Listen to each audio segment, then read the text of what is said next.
Olá, irmãos e irmãs em Cristo aí do Brasil. Eu sou o pastor Gerson Anunciação, sou um pastor presbiteriano.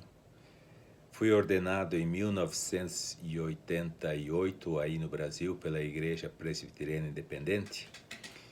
E em 2001 eu vim aqui para os Estados Unidos a convite da Igreja Presbiteriana dos Estados Unidos para organizar uma igreja de fala portuguesa no estado de Massachusetts.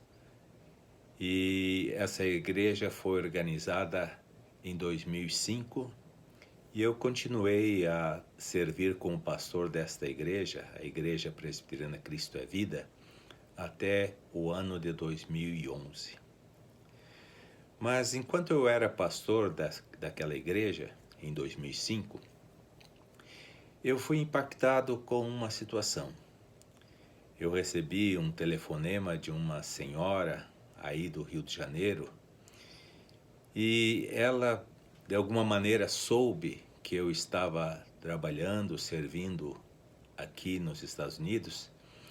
E como ela tinha um filho que veio para cá, como muitos brasileiros haviam vindo, ela pediu minha ajuda porque o filho dela havia sido preso pela imigração.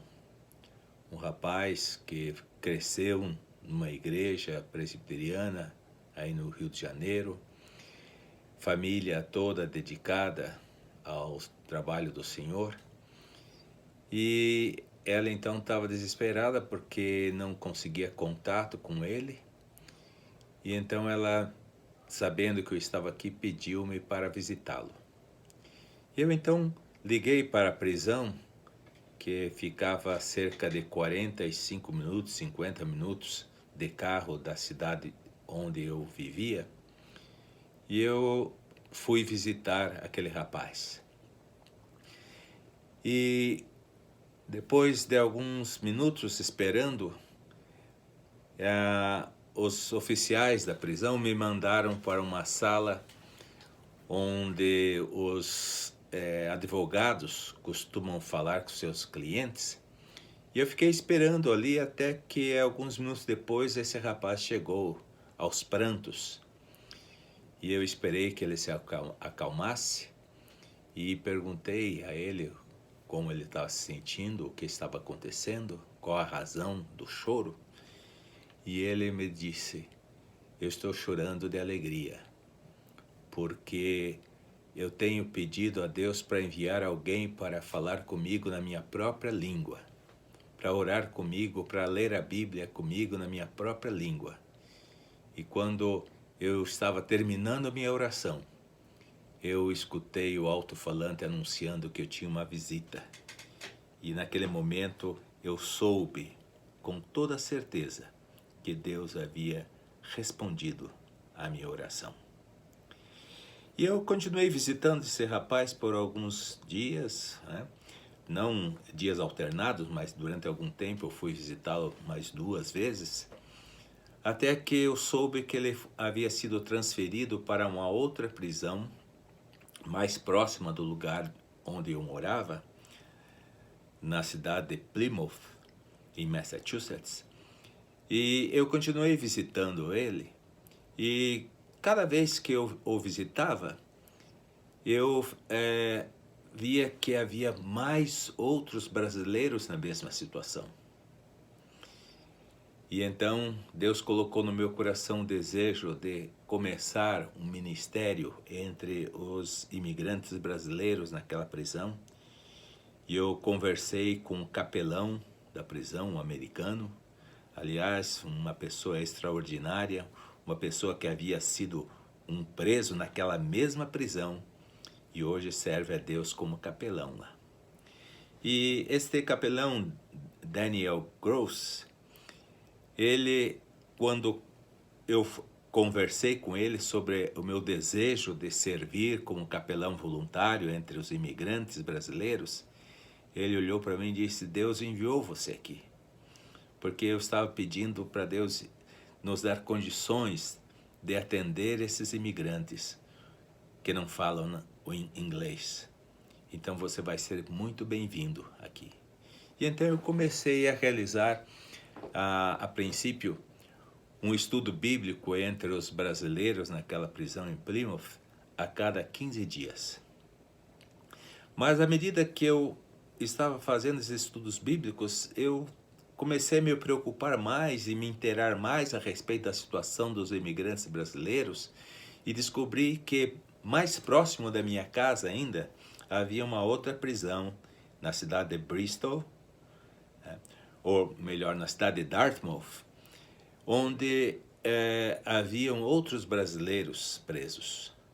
E eu então procurei os responsáveis pelos serviços voluntários daquela prisão e mais uma vez eu fui muito bem acolhido e as portas se abriram para que eu também iniciasse estudos bíblicos naquela prisão. Mas com o decorrer do tempo eu vi que eu poderia fazer mais. E foi então que em 2011 eu decidi deixar o pastorado da igreja que eu havia organizado e criei este ministério em tempo integral para atender os imigrantes nas prisões. E esse ministério, com o apoio do meu presbitério, chamou-se Presbyterian Immigrant Ministry, ou como nós costumamos chamar PIM, P-I-M, Ministério Presbiteriano para os Imigrantes.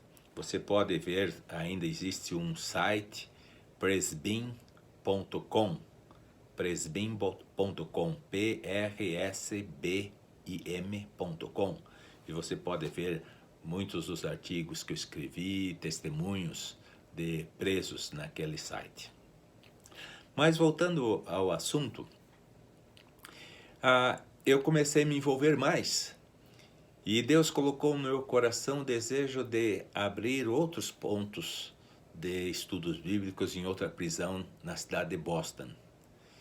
E então, durante esse período, o número de imigrantes que eu conseguia atingir aumentou bastante. Uma coisa que eu não mencionei antes, mas eu menciono agora, é que eu notei que a maioria dos imigrantes nessas prisões eram pessoas que falavam somente o espanhol. Como eu falo português uma forma mais, posso dizer, mais devagar, eles podiam entender meu português. Mas eu senti que para alcançá-los mais, eu deveria voltar à escola e então eu fiz um curso de espanhol e passei a fazer os estudos bíblicos em espanhol, porque os brasileiros podem entender muito bem o espanhol, mas aqueles que falam espanhol nem sempre eles entendem bem o português. E então eu comecei a fazer esses estudos bíblicos em espanhol e aqueles grupos de estudos bíblicos que eram 3 na primeira prisão, começaram a se multiplicar e chegou ao ponto de eu ter 9 grupos de estudos bíblicos semanais nas 3 prisões que eu mencionei, Boston, Plymouth e Dartmouth. E não somente imigrantes brasileiros ou de fala hispana, mas também imigrantes de outras partes do mundo, de países da Ásia, de países da África, países da Europa. E uma coisa que me deixou muito feliz é saber que Deus me usou, mesmo sem sair da minha cidade, ou apenas viajando algumas milhas longe da minha cidade, Deus me ajudou a alcançar o mundo. E eu dou graças a Deus por essa oportunidade. Mas o que me motivou a fazer esse tipo de ministério? Evidentemente foi a palavra de Deus. Por exemplo, lá em Hebreus capítulo 13, versículo 3, nós encontramos a seguinte orientação da palavra. Lembrai-vos dos encarcerados, como se estivesseis aprisionados com eles, e todos aqueles que sofrem maus tratos, como se vós pessoalmente estivesseis sendo maltratados. Sabe, irmãos e irmãs, às vezes eu fico triste em ver que muitos cristãos, ao falar sobre determinados presos, dizem simplesmente, eles estão lá porque merecem. Mesmo que eles tenham praticado um crime que levou-os à prisão, eles estão sofrendo e são seres humanos. E nós devemos levar a palavra para eles, o conforto da palavra de Deus e principalmente a mensagem de que não importa quão grande foi o erro que cometeram, Deus os ama. E essa mensagem pode transformar a vida de muitos, como eu vi acontecer. Por exemplo, uma vez eu encontrei este homem brasileiro que estava lá na prisão não somente por causa da situação de imigração, mas porque ele se envolvia em brigas constantemente, porque ele tinha um gênio muito difícil, aquilo que nós chamamos aí no Brasil pavio curto. E ele se envolveu em muitas encrencas por causa disso. E ele passou a fazer parte do estudo bíblico que eu fazia semanalmente na prisão de Plymouth. E uma ocasião ele chegou muito contente no estudo bíblico e eu perguntei qual a razão da alegria dele. E ele me falou, pastor, porque hoje eu tive uma prova muito grande de que Deus agora está na minha vida. E eu perguntei, como foi isso? E ele disse, o senhor sabe que eu já falei para o senhor tantas vezes que eu tenho pavio curto. E hoje, quando cheguei na minha cela, ele falou, eu peguei o meu companheiro de cela mexendo as minhas coisas para roubar os biscoitos que eu tinha, né? Havia comprado e estava guardado. Em outras ocasiões, seria um prato cheio para eu voar no pescoço dele e começar uma briga. Mas naquele momento eu senti algo muito forte em mim, me segurando. E eu disse para aquele rapaz, se você quer uma bolacha, se você quer um biscoito, eu posso dar para você. Não precisa roubar. Toma aqui. E dividi o biscoito com ele. E naquele momento eu me senti tão bem, ele falou, porque eu sei que não foi eu, mas foi o Espírito de Deus agindo na minha vida. E tem outras situações assim que nós poderíamos contar muitas histórias, ou simplesmente histórias de pessoas sofrendo como imigrantes que não cometeram qualquer crime, apenas eles vieram para cá em busca de uma melhor vida para eles e para as suas respectivas famílias, e agora estavam sob o risco de ser separados das suas famílias, sendo deportados, e para eles era uma situação muito difícil. E eu pude levar a palavra de conforto e de consolo, a palavra de Deus a eles. E eles entenderam que não importa onde eles estiverem, eles têm um Deus que cuida deles. Então, irmãos, isso tem sido muito importante para mim, e eu vejo que esse ministério continua.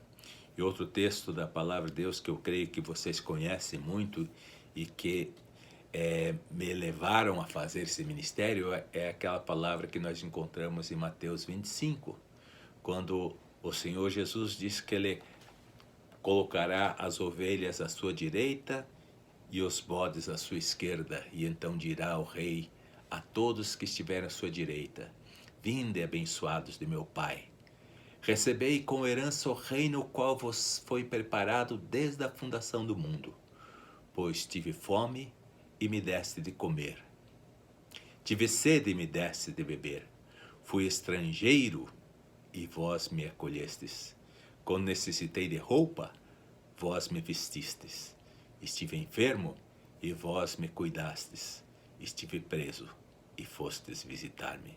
E vocês sabem a sequência desse texto. Quando é que te vimos enfermo? Quando te vimos preso? Quando te vimos estrangeiro? Todas as vezes que fizerdes para um desses meus pequeninos, a mim o fazeis.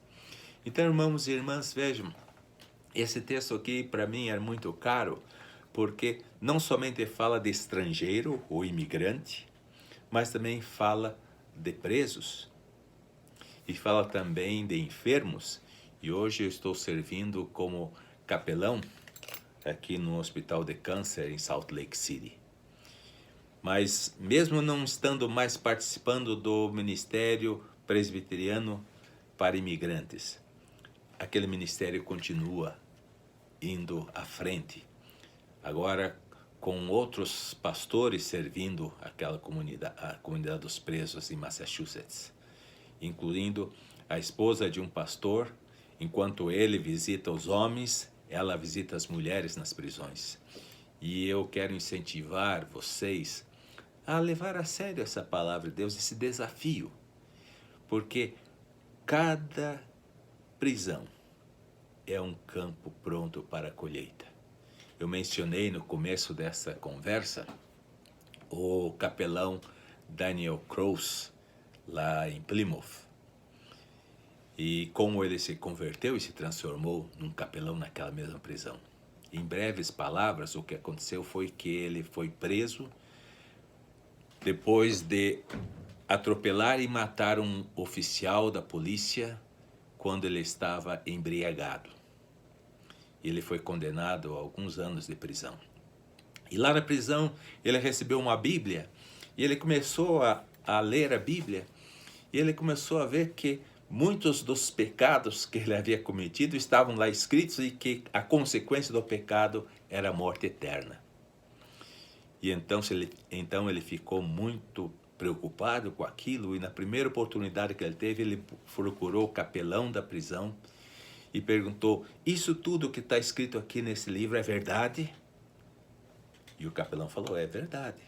Então, quer dizer que eu vou morrer e vou para o inferno? Pois é, se você não se arrepender dos seus pecados e não aceitar Jesus Cristo, você vai para o inferno. E aquele capelão então começou a buscar a presença de Deus. Ou aquele capelão, não, aquele prisioneiro, né? E pouco a pouco a palavra de Deus foi entrando na vida dele e foi transformando a vida dele. E ele se converteu na prisão e começou a fazer estudos bíblicos por correspondência num instituto bíblico. E quando saiu da prisão, depois de alguns anos, ele procurou uma igreja, foi batizado e foi encaminhado, depois de algum tempo de serviço naquela igreja, para um seminário. E ele nunca perdeu o contato com o capelão daquela prisão. E ele, quando estava terminando o seu curso de teologia, ele telefonou para aquele capelão para agradecer tudo que Deus havia feito na vida dele através daquele capelão. E aquele capelão disse para ele: olha, Daniel, eu estou para me aposentar e a prisão aqui agora aumentou, eles têm muito mais celas e eu não estou dando conta. Eu vou me aposentar e eles vão necessitar de um capelão. Você não pensaria em se oferecer para trabalhar aqui? E ele ficou espantado. Ele nunca havia pensado na oportunidade, na possibilidade dele trabalhar como capelão na mesma prisão que ele havia sido preso por alguns anos. E ele aceitou o desafio. Ele foi aceito. E ele disse que ele nunca vai esquecer o dia em que ele tocou a campainha que dá acesso à porta de entrada daquela prisão. E ele escutou uma voz lá dentro dizendo assim: quem está aí? E ele pensou por alguns instantes que ele, que esteve lá preso por alguns anos como alguém que havia cometido o crime, agora está voltando como um novo capelão. E ele disse que com maior alegria e gratidão a Deus ele respondeu àquela voz: eu sou o novo capelão dessa prisão. Portanto, irmãos e irmãs, eu incentivo vocês a continuarem buscando meios de servir a Deus, principalmente entre os prisioneiros. Eu dou graças a Deus pela oportunidade de conversar com vocês. Agradeço ao presbítero Jared por essa oportunidade E quero dizer para vocês que o presbítero Jared foi muito importante durante o meu ministério na cidade de Mogi-mirim, no estado de São Paulo. Quando ele estava na cidade, todos os domingos, antes de eu subir ao púlpito para pregar, o Jared me procurava na salinha atrás do púlpito e dizia: eu vim orar por você. E muitas vezes eu estava me sentindo meio seco, mas eu sabia que tinha que levar a palavra. E a oração do Jared mudou a minha vida naquele momento, e eu pude subir no púlpito e pregar com a autoridade que Deus havia me dado. Então, eu agradeço ao Jared essa oportunidade, agradeço por todo o bem que ele me fez quando fui pastor aí no Brasil, e amo muito ele, a família dele, muito amáveis comigo, com a minha família, e eu quero agradecer a Deus por essa oportunidade de compartilhar esse breve testemunho com vocês. E mais uma vez ressalto, se vocês quiserem saber mais desse ministério, procure no website do Ministério Presbiteriano para Imigrantes. Tem lá algum material em português, presbim.com.